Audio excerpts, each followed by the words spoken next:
Did you know that Blockbuster could have bought Netflix, but the CEO made a terrible mistake, and today they're basically extinct?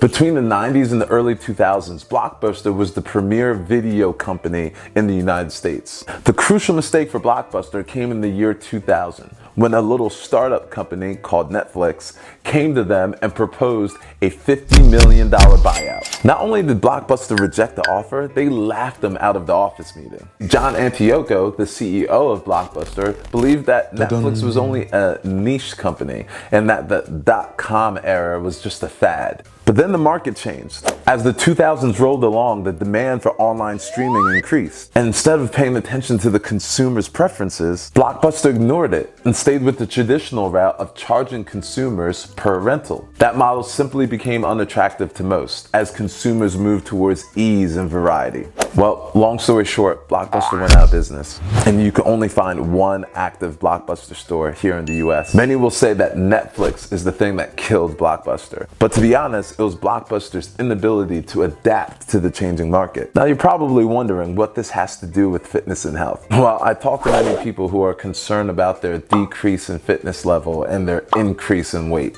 And many of them lead with this statement of, I'm not doing anything different, but my body is changing. And yes, that can be exactly the case. You are not doing anything different, but you need to be. You see, as our bodies get older, our lives get more complicated. We have a career now, we have a partner, we have children, we have aches and pains that we've never had before, and we don't have as much time as we used to. We need to learn how to adapt with our new reality. Maybe that looks like changing up the way you eat. Maybe that looks like changing up the way we exercise. Maybe that looks like changing up our habits, like our alcohol consumption or the amount of sleep we get. Sometimes we're so used to what we have done, we become horrible at adapting to what we need to do. Don't be like Blockbuster. Change with the times and stay resilient.